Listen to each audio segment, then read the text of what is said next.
j'annonce que le salon du livre est ouvert. Un auteur vous présentera un extrait de son œuvre. 11h30, un petit intermède musical. Donner un petit peu d'entrain. À midi, il y aura donc le vernissage et le discours de Monsieur le maire qui certainement viendra vous voir. C'est après, à 12h30, bon, apéro. À 14h30, il y aura un petit jeu pour les enfants parce que aujourd'hui, ce salon est axé sur la littérature jeunesse. Chaque année, on prend un thème différent. Cette année, c'est littérature jeunesse.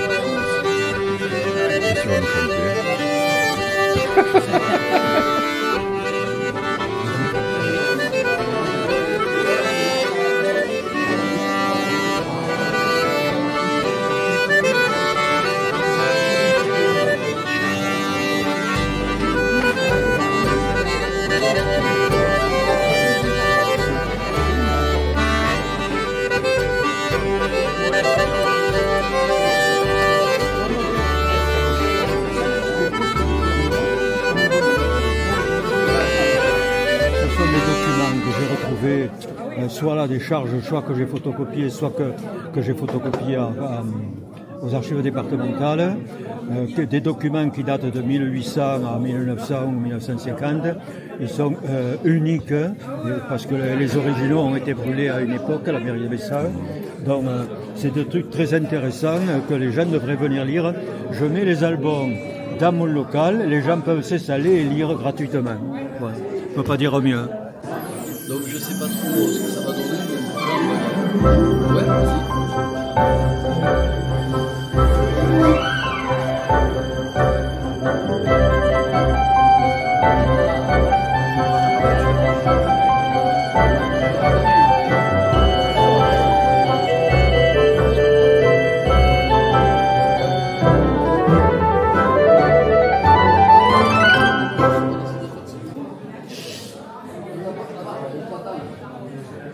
Voilà, donc il y aura un questionnaire pour les enfants, des questions leur sont posées, il faut trouver les réponses sur les objets se trouvent sur les stands de la littérature jeunesse.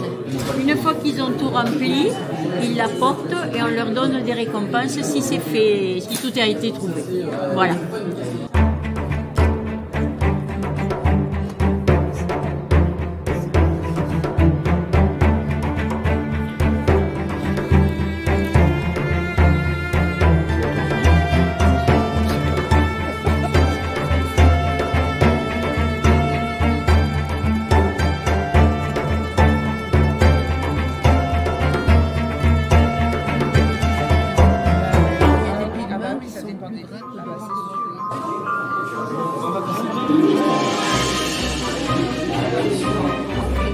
Ah, il arrive. Attends, papa, il va payer. Coucou. Bel sourire, hein? C'est quoi ça? C'est joli, ça fait voir. Et on va aller prendre le petit Bonjour à tout le monde. Je me présente, Claudine Lazo. Voilà, je suis écrivaine, comme beaucoup d'entre vous, je le suppose. Donc, je m'inspire un petit peu sur des actions qui se passent un peu des fois à la télévision. Donc, il y a quelques années, j'avais lu une histoire sur une enfant qui avait été assassinée et en fait, on n'avait pas su qui était le tueur. Voilà. Donc, ça s'est passé il y a très longtemps. Donc, voilà, moi ça m'arrive comme ça. Et puis, j'ai créé Les Yeux de la Honte. Donc, je vais vous lire un petit peu le départ, la 4e couverture.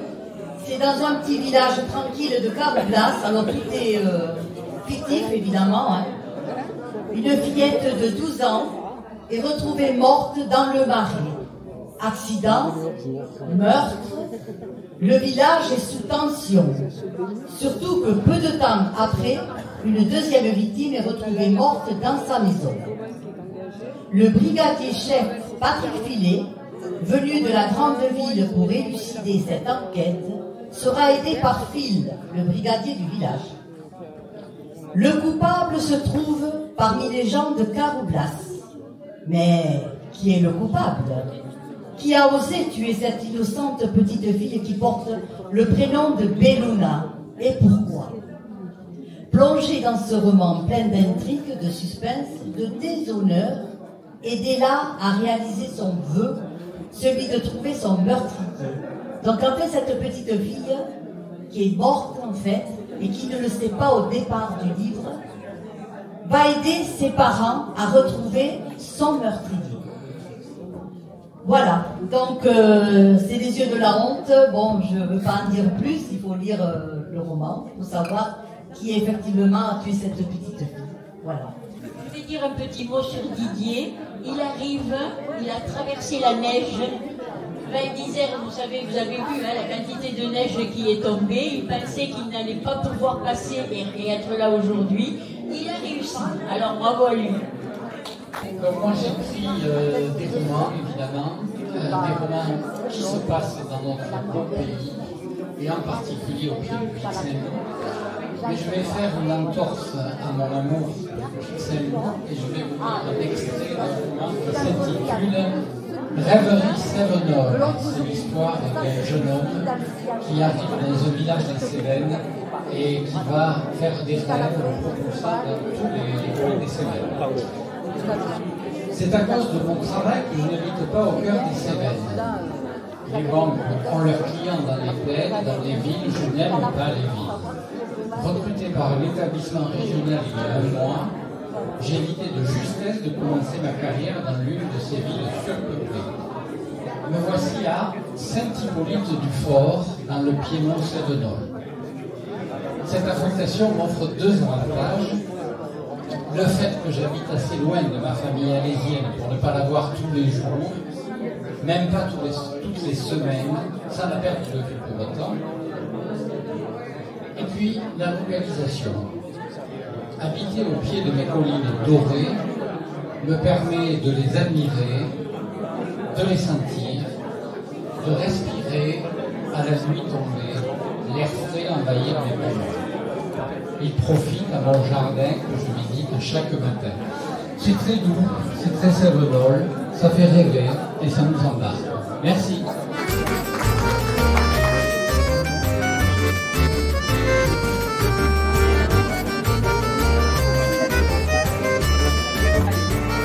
Le droit.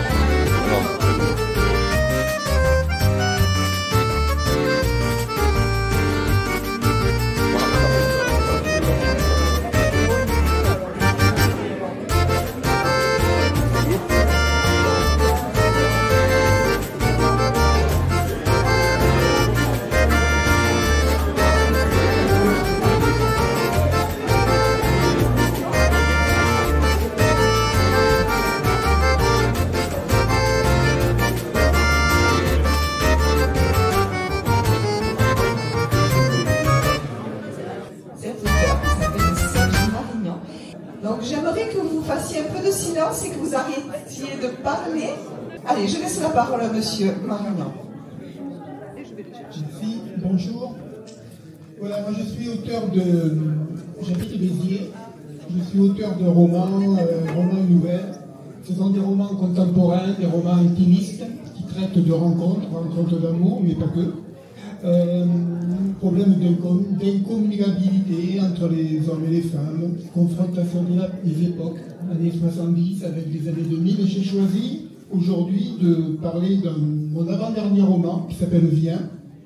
C'est un roman assez intimiste qui va être mis en scène en 2026 à Béziers. J'ai eu la chance de tomber sur un metteur en scène biterrois qui va le monter en pièces. Et donc je vais vous lire non pas un extrait mais la 4e de couverture. Adolescent ou jeune adulte, bien souvent la vie a une saveur plus forte, surtout quand on parle d'amour. Viens est l'histoire d'un premier amour qui remonte à la surface. Le roman d'une conquête, mais aussi d'une reconquête.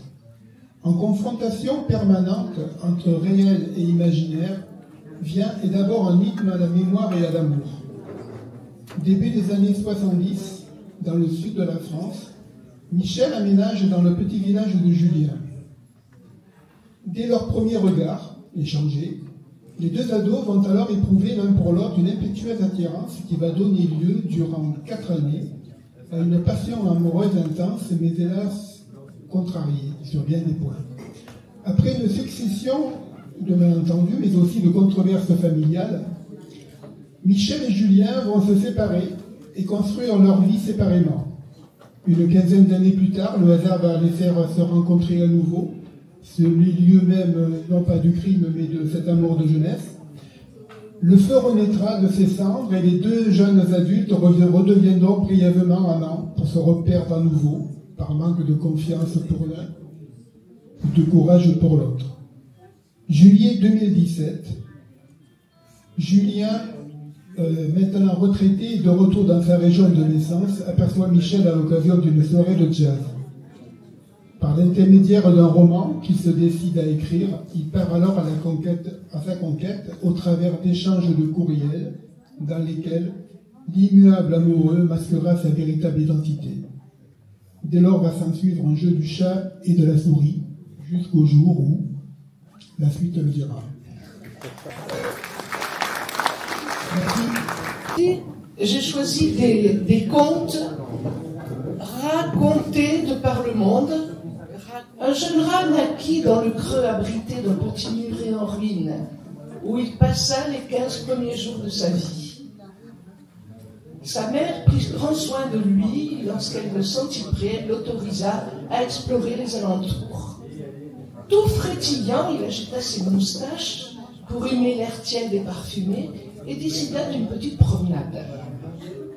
Il se mira longuement dans la première flaque d'eau, se trouvant extrêmement beau et sans conteste le plus beau de la colonie, mais sans nul doute aussi le plus habile, le plus intelligent, seul capable de s'aventurer en territoire inconnu comme aujourd'hui.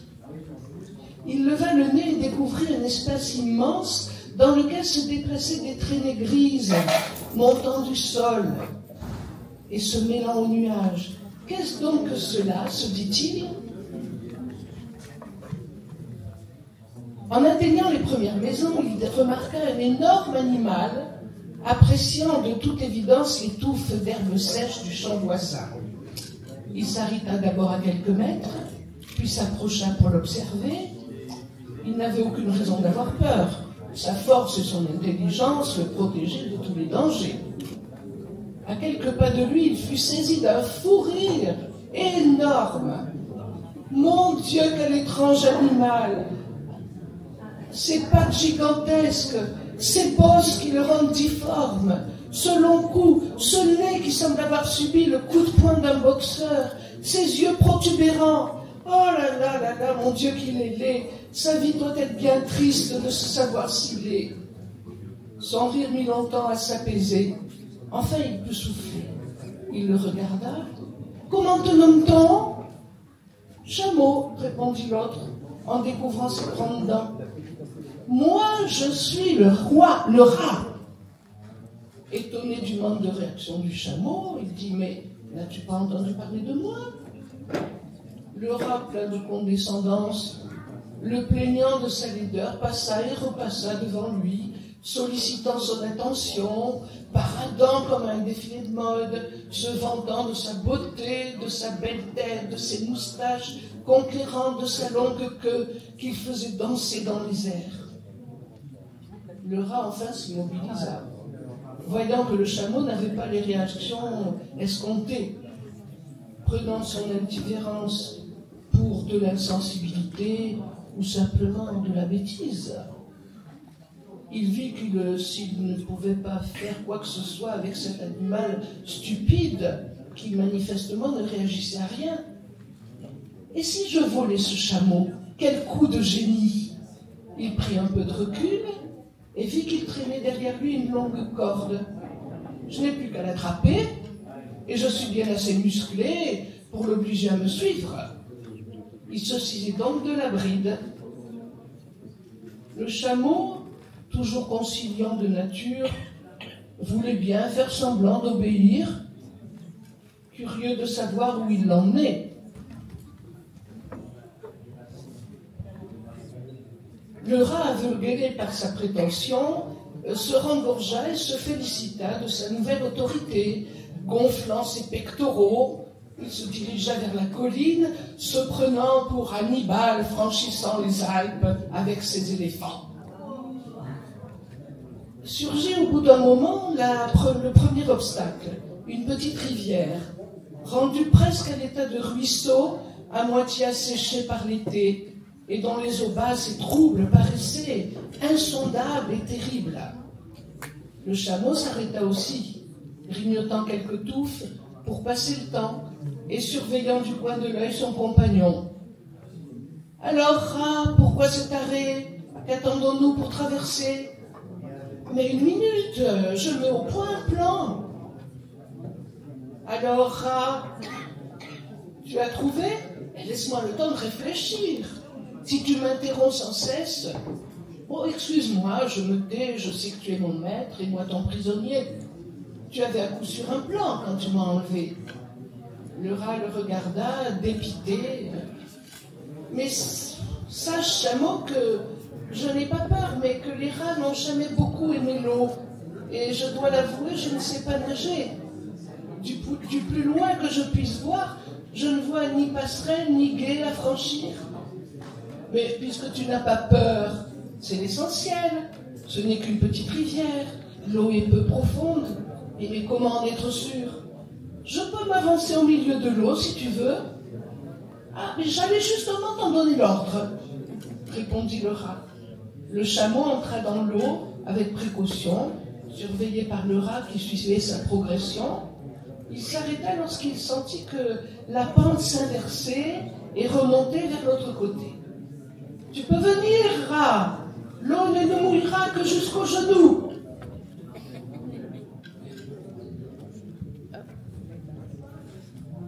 Le rat contemplait le chameau, ancré fièrement comme un navire dans la rivière, les pattes aussi inébranlables que les rochers livrés au remous. Tout d'un coup, il le trouvait beau. Un sentiment nouveau l'envahit, l'admiration. « Chameau, je ne suis qu'un rat et pas plus grand en tout que la hauteur de ton sabot. Un nain à côté d'un géant. Non seulement je ne peux pas, moi, traverser, mais je suis bien sot de vouloir être ton maître. Ah, te voilà grandi en sagesse. J'aurai plaisir à devenir ton ami, car moi, je ne veux être le maître de personne. Je t'attends, serre-toi de la corde qui touche encore la berge. Immobilise-la sur une pierre. » Le rat ne se le fait pas dire deux fois. Il s'installa sur son dos, où il se sentit en sécurité. Le poil était rêche mais confortable, et le rat s'abandonna au plaisir d'être deux. La rivière franchie, il retrouva ses repères et guida le chameau. Lorsqu'ils arrivèrent chez le rat, ce dernier, honteux, se souvenant du large pré du chameau, osa à peine lui montrer son trou. Mais empli d'une sagesse nouvelle, il s'excusa modestement. On ne peut posséder que ce qui est à sa taille. Juger le monde du lieu où l'on est et vivre à sa juste place.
Allez, comme ça sera pas.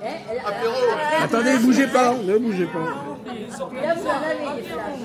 Ah, il en manque deux, il en manque deux. Et le Père Noël, il est là aussi. Voilà, ça y est, ça y est. Bon, Bernard, il n'a pas l'intention de venir, on ne va pas l'embêter. Voilà. C'est bon. Et oh là là, quelle joie, quel bonheur de vous voir ici avec ça pour la 4e édition du Salon du Livre. C'est un moment de véritable plaisir et c'est dit sans flagornerie. Aucune. Nous nous inscrivons toujours, vous le savez les anciens, dans le grand événement mondial littéraire qu'est la Journée mondiale du livre, la San Jordi. Je ne vais pas refaire l'historique. Simplement dire que cette année, je vous l'avais dit l'an dernier, c'était Strasbourg, c'est Strasbourg, jusqu'au 22 avril 2025, qui est capitale mondiale du livre. Ce sera le tour de Rio de Janeiro dès le 23 avril 2025, qui fera perdurer l'aventure. Alors, est-ce que vous saviez ça? Je crois qu'elle doit céder. Figurez-vous que 2025 est une année carrée. Ah. Alors moi je me suis demandé ce que ça voulait dire. Eh bien c'est le résultat de 45 fois 45. C'est un phénomène, ce qui paraît mathématique, rare. Une particularité. La précédente était en 1936, 40 fois 44. Et la suivante sera en 2116, 46 fois 46, mais on ne sera peut-être pas tous là pour en parler. Mais en fait, ça m'a surprise. Voilà.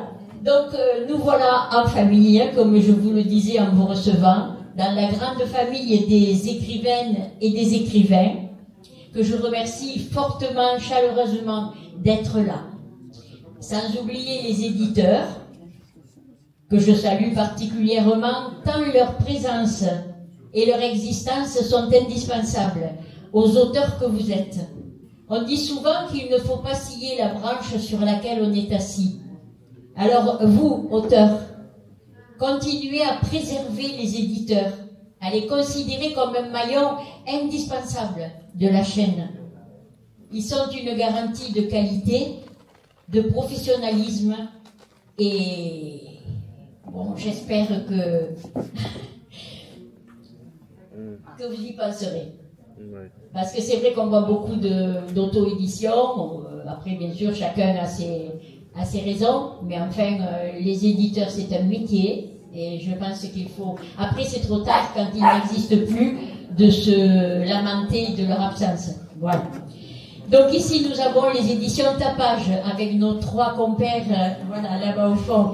Les Trans, Mr. B et Monsieur K, ou Monsieur K et Mr. B, je ne sais jamais dans quel sens, peut-être je me suis trompée. Les éditions Cosaro, avec ici François Morella. Et les éditions, un auteur, Buisson, je ne trouve plus, Bernard Buisson, non, c'est pas là, c'est, je suis en train de me tromper. Bernard Marquier, qui est aux éditions Le Chameau Malin de Béziers. Alors bon, les éditeurs, vous voyez, il y en a peu, peut-être il y en a d'autres hein, que j'ai oubliés, mais enfin, c'est important d'y penser. Voilà. Après. Allez. Dans cette réunion familiale, la qualité, c'est nous sommes bienveillants. Et nous mettons tout en œuvre pour cultiver cette proximité, pour l'enrichir, avec le soutien indéfectible de Monsieur le maire et de sa municipalité. Je vous le dis, vous êtes ici chez vous. Ainsi, pour le cru, on a eu des remarques, hein, j'en ai parlé avec quelques-uns, quelquefois qui sont un peu acerbes, un peu malvenus, qui sont mal dites. Pourtant, les écrivains savent écrire, savent choisir les mots, alors des fois ça serait bien qu'ils joignent le geste à la parole, si je peux dire, et que les remarques soient plus douces. Après, on peut en recevoir tout plein de remarques, parce qu'on ne fait jamais rien de parfait, et donc quand vous en avez des remarques qui sont constructives, il est certain que c'est bien. Bon, donc, fort de ces remarques dont nous tenons compte, nous avons diminué le nombre d'invités. Vous l'avez remarqué, au lieu de 54 l'année dernière, vous êtes 38. Il y a 12 auteurs et 26 auteurs. Là, on a raté la parité. Hein. Comme vous l'avez vu dans les courriers, la littérature jeunesse donc est à l'honneur avec 10 auteurs. Ce sont les inamovibles Michel Roman, Éric Poveda, avec les éditions Tapage dont je parlais tout à l'heure, les auteurs Begliomini, Buisson, Calice, Maclot et Théier. Il y a aussi finalement Jo Papini qui écrit aussi pour les enfants, et peut-être il y en a d'autres que j'ai oubliés. Et le programme est plus étoffé que l'an dernier. On aimerait que notre salon ait une âme, qu'il s'y passe des choses. Quelques changements à ce sujet, une ambiance plus calme, sa musique. Enfin, si, il y en avait, mais pas trop. Hein, pas une musique lancinante. Après, un espace individuel plus large, propice aux échanges entre vous et le public, en espérant qu'il va se précipiter dans les allées après-midi. Des rendez-vous de lecture à voix haute, ça c'est nouveau, vous permettant de mieux vous connaître. Des ateliers de création, mandala qui se sont passés ici ce matin, enfin, le mandala avec Caroline, et après-midi, je vois la troupe du théâtre illustré qui est prête pour son atelier créatif. Puis un intermède musical avec Franck, et puis 2 de ses élèves. Et une nouveauté cette année, c'est un jeu pour enfants. Ah, le voilà mon éditeur préféré, Alain D'Amato. Non, j'exagère en disant préféré, mais on a des atomes crochus, on va dire. Donc une nouveauté, un jeu pour les enfants, animé par Sylvie. Alors c'est pas moi, c'est Sylvie qui vous a parlé ce matin. Un questionnaire dont les réponses se trouvent sur les stands de la littérature jeunesse. Et une tombola, 2 € les 3 tickets. Alors là aussi, qui vous permet de remporter des livres issus de dons de nos adhérents et pas des dons des auteurs, parce qu'on avait eu une remarque. En plus, il faut donner des livres. Ouais. Donc voilà. Mais en fait, je ne veux pas faire les grilles, hein, parce que voilà, hein, on passe outre et puis c'est fini. J'en étais à... C'est vrai que notre engagement à la bibliothèque René Petit reste plein et entier auprès de nos lecteurs. Il y a beaucoup d'échanges, beaucoup d'écoute lors des permanences. Ils ouvrent de plus en plus le champ de leur choix et de leur goût.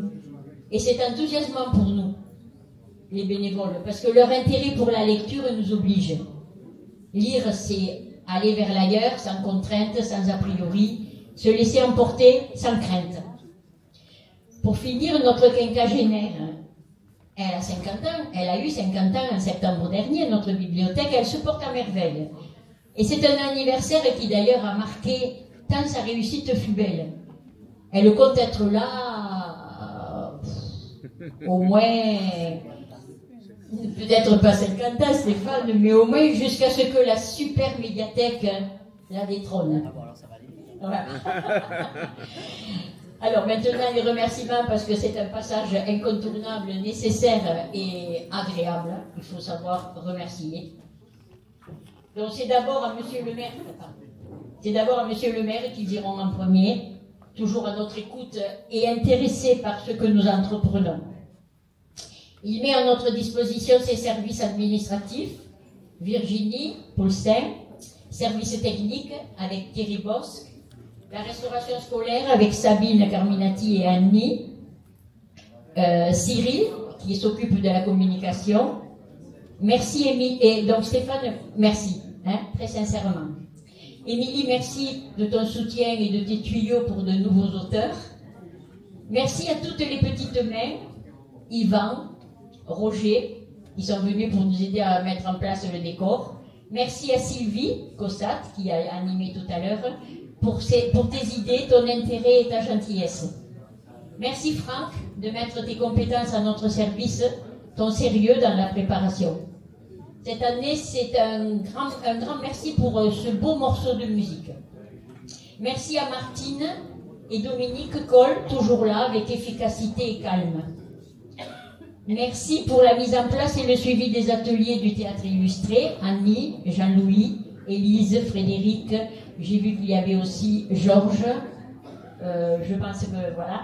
Merci Caroline pour les mandalas d'aujourd'hui et ceux que tu animes toute l'année. 16 personnes chaque semaine, c'est super. Et autour de mes collègues, merci Nelly, l'abeille besogneuse d'une redoutable efficacité et si habile de ses 10 doigts, elle sait tout faire. Hein. Merci Caroline qui s'est bien intégrée à l'équipe et à Vivette qui est absente aujourd'hui. Je n'oublie pas Richard, m'excusez, c'est mon chéri, qui sans relâche est présent, et vous savez, quelquefois, et de bien belle manière, quelquefois, je suis un peu pénible. Alors, une pareille aventure qui dure autant, c'est la résultante d'un faisceau d'énergie, d'une convergence d'efforts. C'est ce kaléidoscope humain qui la rend réalisable. Merci à tous. À ton tour, monsieur le maire.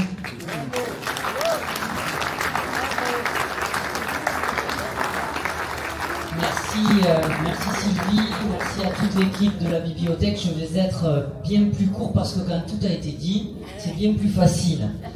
Non, avec Émilie, avec l'ensemble de la municipalité, nous sommes toujours heureux de vous accompagner, de vous aider dans cette aventure. Alors l'aventure du Salon du Livre, et je le dis aux auteurs et aux écrivains qui sont ici présents et aux éditeurs, vous êtes des bénévoles. Et c'est à souligner et c'est une journée qui est toujours agréable. J'espère que un petit brin de soleil fera sortir quelques personnes de plus cet après-midi, mais en tout cas merci à la fois pour le Salon du Livre, à la fois pour vos 50 premières années de bibliothèque. Hein, vous l'avez dit, on a fêté il y a quelques mois votre 50e anniversaire et de belle manière dans cette salle.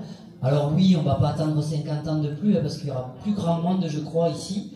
Mais derrière, voilà, on continuera à vous soutenir, à vous aider. Vous faites partager aujourd'hui par vos activités, je dirais, physiques, mais également par vos activités numériques, parce que je vous suis aussi. Le livre du mois, tous les auteurs et les écrivains que vous mettez en avant tout au long de l'année, c'est très appréciable. Et culturellement parlant, avec d'autres associations que je n'oublie pas mais que j'associe, vous faites vivre la vie culturelle de Bessan. Donc bravo pour ce 4e salon. Je crois que l'apéritif est en train de réchauffer, donc je vais faire court et je vous donne rendez-vous à l'année prochaine. Merci beaucoup. Voilà, donc l'apéritif. C'est Mogio, hein, vous m'avez dit. Hein? C'est Mogio. Ouais, c'est USC Mo. Oui, je sais, je connais Mogio. C'est à côté de Montpellier. Vous êtes de Montpellier? Ah, j'ai vécu à Montpellier, au quartier près d'Arène. Bon, il ne faut plus y retourner. Au quartier près d'Arène, vous n'y allez plus. Moi, j'habite à Montpellier.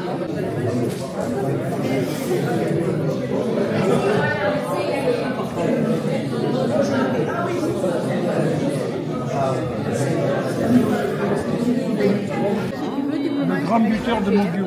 Très bien. Et Henri, tu peux les manger. Merci. Voilà, il va s'installer, on va le laisser s'installer tranquillement. Il est arrivé un petit peu.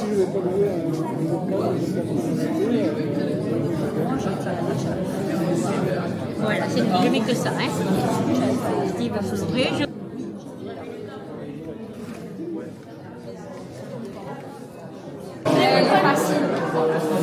Lila. Cette vie suffit à m'allumer et tout devient clair. Voilà,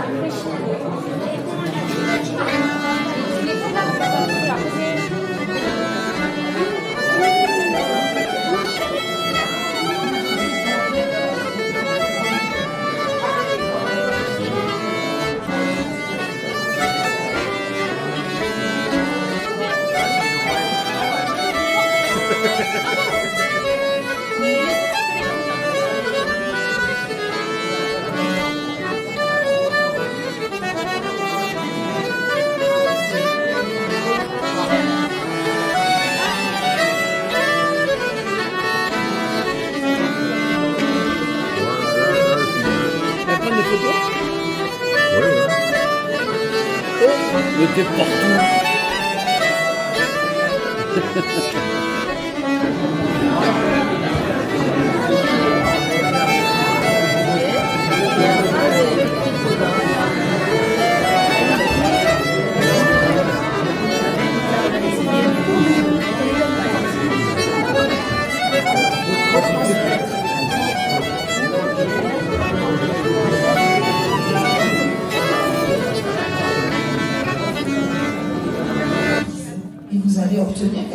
de très joli, comme ceci, par exemple.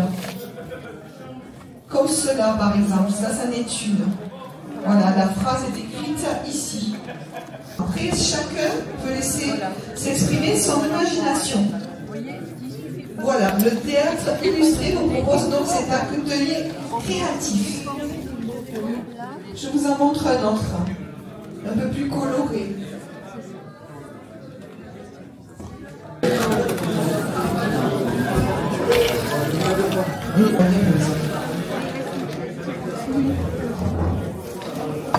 Alors, déjà, tu as quel âge? 8 ans, ça commence tôt. Vous avez vu un peu ça?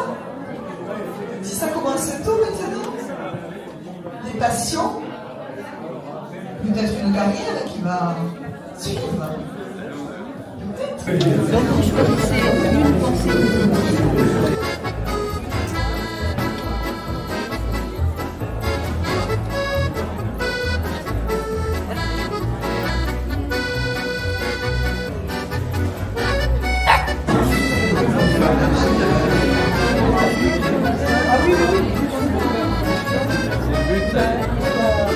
Oui.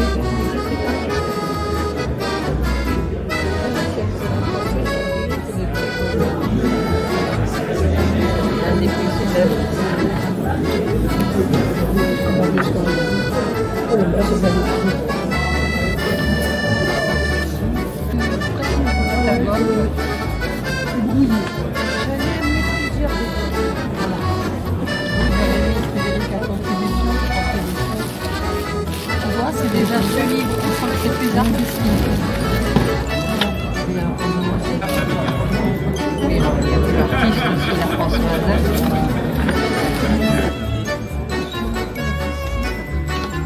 Tu prends des médicaments? On essaye d'illustrer. Mais il faut écrire la phrase. On donne la phrase.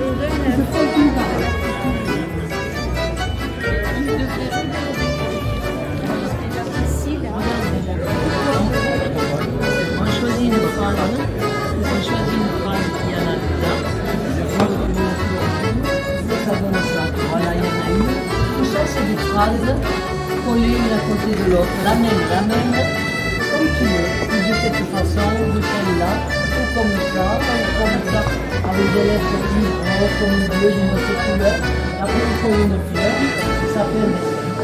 Alors, tu choisis, regarde les phrases. Voilà les phrases. Mais tu peux en écrire une que tu veux.